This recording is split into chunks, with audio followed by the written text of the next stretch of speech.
Hello guys, how are you? This is Prince. Welcome to my channel Quick programmer.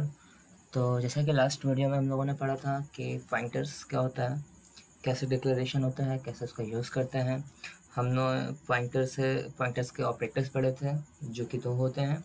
एक था हमारा ampersand, जो कि एक्ट्रेस ऑपरेटर इसको भी कहते हैं, और दूसरा था हमारा वैल्यू एट एक्ट्रेस ऑपरेटर, एक जिसको हम लोग एस्ट्रिक भी कहते हैं। ठीक है, तो इसके बिहाफ में हम लोग आज ये पढ़ने वाले हैं कि किसी भी वेरिएबल को एज अ पैरामीटर जब हम लोग उसको पास करते हैं तो एज अ पॉइंटर उसको कैसे पास करते हैं, और जब उसको एज अ पॉइंटर पास करते हैं तो क्या होता है, और एज अ वैल्यू पास करते हैं तो क्या डिफरेंस क्या होता है।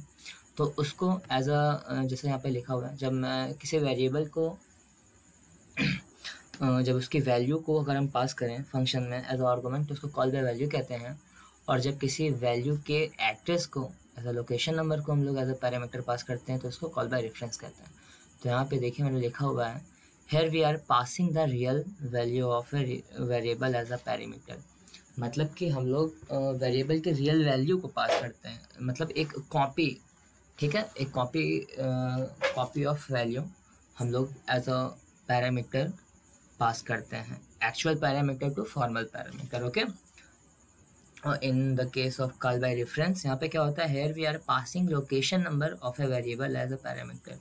अब यहाँ पे हम लोग वेरिएबल की वैल्यू की कॉपी ना पास करके उसका पूरा बेस एड्रेस, मतलब वो पार्टिकुलर वेरिएबल जो भी है उसका बेस एड्रेस, वो अपना उस बेस एड्रेस उसको पास कर देता है as a parameter, actual parameter to formal parameter में। ठीक है, फिर सेकंड पॉइंट यहाँ कॉल बाय वैल्यू का क्या है कि changes made inside the function is not reflected on other functions.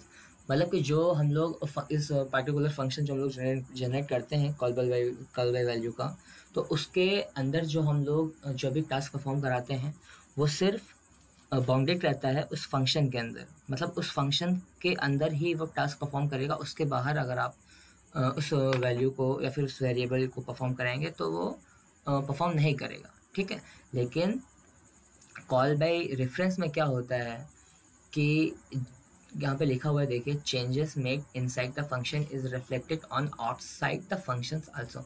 मतलब कि इसमें क्या होता है, जब कॉल बाय रेफरेंस के लिए हम लोग कोई फंक्शन बनाते हैं और वहाँ पे जब हम लोग कोई टास्क परफॉर्म करते हैं तो वो टास्क उस फंक्शन के अंदर तो परफॉर्म करता ही है, और जितने भी हम लोग फंक्शन बनाएंगे और उस वेरिएबल की वैल्यू को प्रिंट कराएंगे तो वो उस फंक्शन द्वारा जो भी टास्क परफॉर्म किया गया होगा उसके हिसाब से वो वैल्यू प्रिंट करेगा। मतलब अगर कॉल बाय रेफरेंस में आपने एक बार वैल्यू को जो भी कराया, जो भी टास्क दिया, वो किसी भी फंक्शन में अगर आप उसको प्रिंट कराएंगे तो वो वही आएगा। ठीक है, तो इसको हम लोग प्रैक्टिकली देखते हैं अपने प्रोग्राम में क्या मतलब होता है, तो वहाँ पे आपको जो है बेटर कैच कर पाएंगे आप।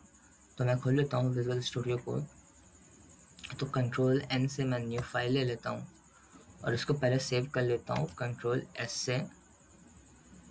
तो यहाँ पे फाइल खुल गई है, इसको कोई नाम दे दीजिए आप, सपोज दे देता हूँ कॉल बाय वैल्यू। ओके, और यहाँ पे एक्सटेंशन सेट कर लेता हूँ मैं सी के नाम से, क्योंकि सी पे वर्क कर रहे हैं हम लोग। जी, तुम्हारा ये पेज डॉक्यूमेंट खुल के आ गया है सी का। तो मैं कोडिंग करता हूँ, स्टार्ट करता हूँ कोडिंग। Hash include stdio.h।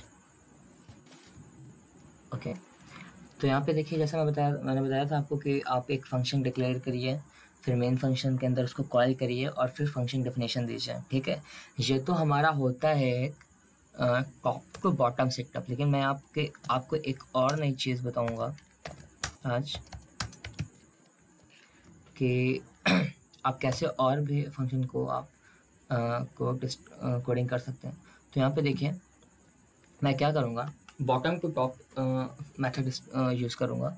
तो यहाँ पे आप जो फंक्शन बना रहे हैं, मतलब जो यूज़र डिफाइंड फंक्शन है, उसको अगर आप डायरेक्ट पहले उसको परफॉर्म करा देंगे तो आपको फंक्शन डिक्लेरेशन की ज़रूरत नहीं होगी। तो यहाँ पे मैं सपोज इंट टाइप का एक फंक्शन बना देता हूँ स्वैप।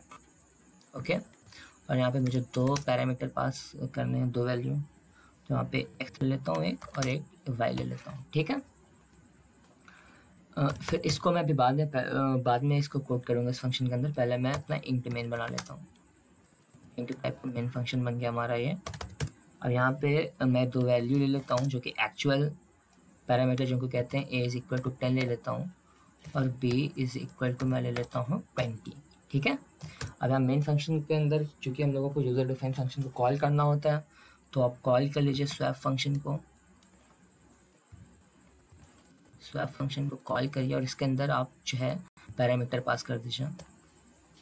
ये हमारा एक्चुअल पैरामीटर कहलाता है। ठीक है। यहाँ पे मैंने a की वैल्यू 10 और b की वैल्यू 20 पास कर दी। इट मीन्स कि जो x की वैल्यू होगी हमारी, मतलब अभी जो मैंने पास किया है वो यहाँ पे 20 है, और y की वैल्यू x की वैल्यू जो यहाँ पे मेरी आएगी वो 10 होगी, और इस y की वैल्यू यहाँ पे 20 हो जाएगी। ठीक है। Now return 0। ओके। अब इसका काम हो चुका है कंप्लीट। अब यहाँ पे मैं अपना फंक्शन जो मैंने डिक्लेयर किया है उसके अंदर में हम लोग जो है काम करेंगे। तो यहाँ पे स्वैप करने के लिए एक थर्ड वेरिएबल ले लेता हूँ टी टेम्प नाम से, टी नाम जिसको है। ठीक है।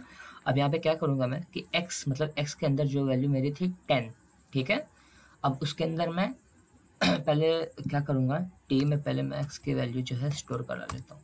अब x में जो मेरी वैल्यू 10 थी उसको मैं स्वैप करूँगा 20 से। ठीक है। तो 9x की वैल्यू यहाँ पे 20 हो चुकी है, और y की वैल्यू जो मेरी 20 थी उसको मैं स्वैप करूँगा 10 से, जो कि मैंने t में स्टोर करा के रखा है। ये हमारा स्वैपिंग हो चुका है। मैं यहाँ पे printf का यूज़ करके इसको जो है प्रिंट करा के आपको दिखाऊंगा। %t स्लैश लगा देता हूँ उसको, /t फॉर टैब, यहाँ पे x की वैल्यू और यहाँ पे y की वैल्यू प्रिंट करा लीजिए आप। कंट्रोल एस करिए। अब इसको सेव कर यहाँ पे थोड़ा सा मैं यहाँ पे 2 सेमीकोलन आ गया, इसको थोड़ा सा मैं अच्छा कर देता हूँ थोड़ा फॉर्मेट में कि आपको समझ में आए।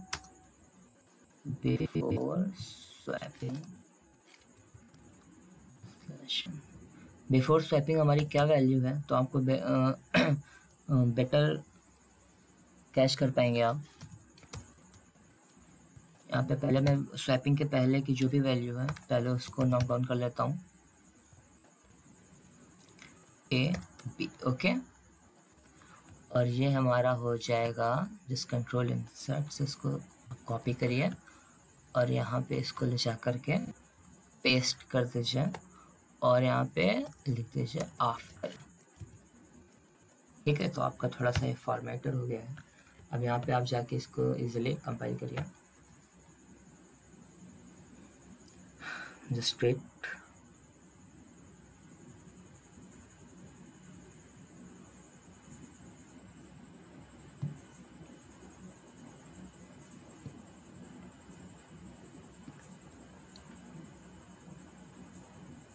तो ये देखिए मेरा आउटपुट आ गया है। बिफोर स्वैपिंग हमारी जो वैल्यू थी एज इट इज प्रिंट होके आ चुकी है 10 20, और आफ्टर स्वैपिंग जब हम लोगों ने स्वैप किया तो 20 और 10 वैल्यू आ चुकी है।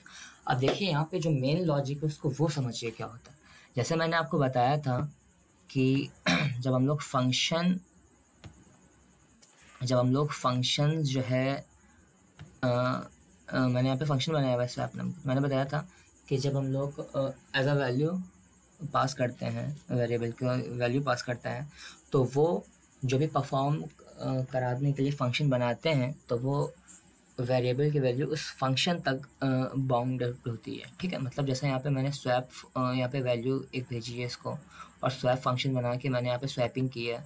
तो जो स्वैपिंग मेथड है मतलब इस ए और बी वेरिएबल के लिए और सिर्फ इस फंक्शन तक रहेगी, इस फंक्शन तक रहेगी। ठीक है। समझ में आ रही है ना बात आपको? इस फंक्शन तक ही रहेगी। सपोज यहाँ पे मैंने बिफोर स्वैपिंग के पहले मैंने ए और बी की वैल्यू प्रिंट कराई तो 10 20 आएगी, जाहिर सी बात है।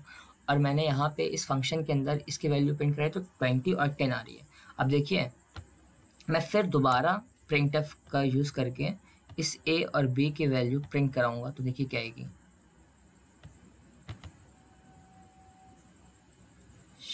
कंट्रोल इंसर्ट,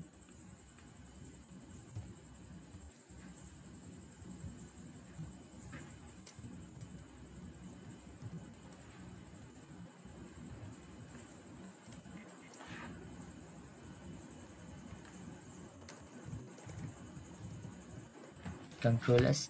देखिए यहाँ पे मैंने दोबारा फिर इस फंक्शन के बाद मैंने दोबारा फिर ए बी की वैल्यू जो मैं प्रिंट कराना चाह रहा हूँ, अब देखिए क्या है कि वो 10 और 20 ही आएगी। ये पहले थोड़ा सा आउटपुट देख लीजिए आप, तो आपको समझ में आएगा।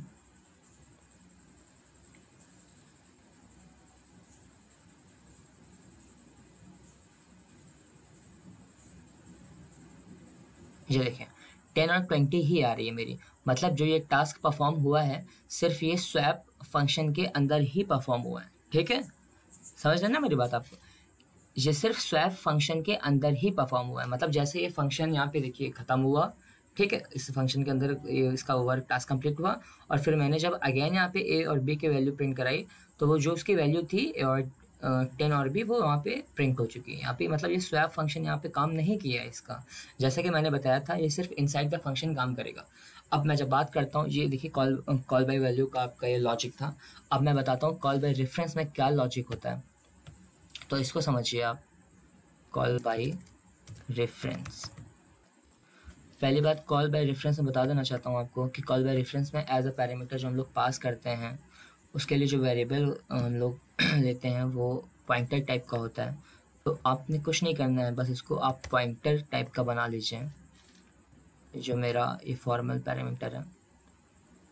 ठीक है, अब यहाँ पे हम लोग इसकी वैल्यू को ना भेज करके बेस एड्रेस मतलब एम्परसेंट ऑपरेटर जो हमारा यूज़ होता है ना, ठीक है। अब मैंने क्या किया वहाँ पे ए और बी की बेस एड्रेस को ही भेज दिया है, मतलब उसके घर को, जी उसके एड्रेस को ही भेज दिया है, ना कि कॉपी को नहीं भेजा कि मैंने ए की वैल्यू 10 है तो उसकी एक कॉपी को मैंने पास किया, नहीं, मैंने ए का जो बेस एड्रेस है मतलब ए वेरिएबल का जो बेस एड्रेस है जिसमें 10 स्टोर है मैंने उस एड्रेस को भेजा हुआ है। ठीक है, तो अब देखिए यहाँ पे क्या होता है, यहाँ पे चूंकि पॉइंटर है तो मैं इसको पॉइंटर वैल्यू, जी अब देखिए इसका लॉजिक देखिए, यहाँ पे x है, x क्या करेगा, x इस बेस एड्रेस को स्टोर करेगा, मतलब इस बेस एड्रेस में अभी यहाँ पे क्या है कोई बेस एड्रेस आएगा।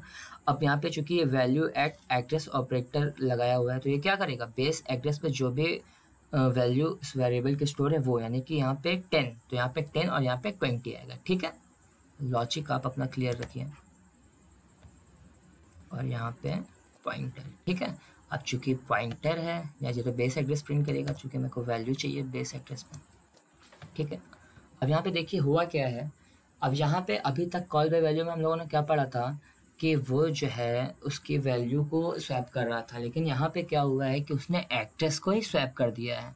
अब देखिए बेस एड्रेस तो यहाँ पर ए और बी का सेम ही है, जो बेस एड्रेस यहाँ है ए और बी का वही बेस एड्रेस यहाँ पे एक्स और वाई का होगा। ठीक है, तो अब होगा क्या कि जब हमारा बेस एड्रेस पूरा चेंज हो रहा है तो बेस एड्रेस यहाँ भी तो सेम ही है, तो मीन्स यहाँ पर भी वो चेंज हो जाएगा। इट मीन्स यहाँ पर भी क्या, ए और बी हम लोग जिस फंक्शन में यूज़ करेंगे उस फंक्शन में उसकी वैल्यू वो होगी जो इस स्वैप फंक्शन में होगी। अब पहले आप इसका आउटपुट देख लीजिए, फिर आप जो है इसको और अच्छे से समझ पाएंगे।